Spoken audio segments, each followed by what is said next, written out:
When Sarah Palin quit her job as governor of the state of Alaska last year, she said she was leaving political office in order to focus on politics.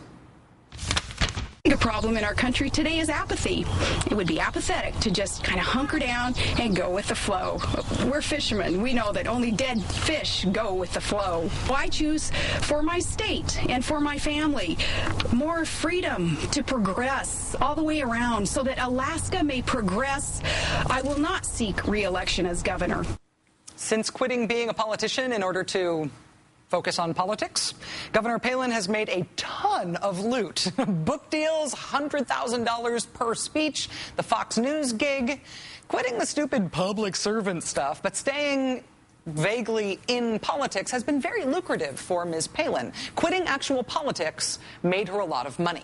But some candidates have figured out how running for office itself can make you a lot of money as well. Yesterday, the New York Times reported that Carl I'm Mad Palladino, the ostentatiously surreal Republican candidate for governor in New York State, may be doing horrendously in the polls, but it is turning out to be all pretty good for his business interests.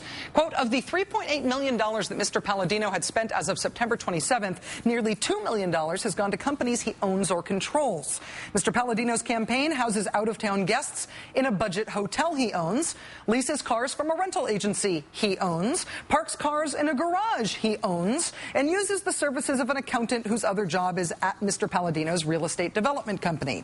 When Mr. Palladino cannot put campaign money back in his own pockets, he steers it to people he does business with. He buys handbills, signs, and other materials from companies that lease space from him. His campaign treasury is deposited in a bank branch that also pays him rent. The better to be able to pay Carl that rent. Vaguely the same deal in Delaware, with the ostentatiously surreal Republican candidate for Senate there, Christine O'Donnell. The first allegations that running for office was a bit of a for-profit racket for Miss O'Donnell came in the primary, during the primary, from her own former campaign manager. Hi, this is Kristen Murray. In 2008, I was the campaign manager to Senate candidate Christine O'Donnell. You see, this is her third Senate race in 5 years. As O'Donnell's manager, I found out that she was living on campaign donations, using them for rent and personal expenses, while leaving her workers unpaid and piling up thousands in debt. She wasn't concerned about conservative causes. O'Donnell just wanted to make a buck. That's why I left. That campaign manager said that Christine O'Donnell used the campaign debit card, funded by political donations, to pay her own personal living expenses. Ms. O'Donnell has since defended using political donations to pay the rent on her townhouse, where she lives.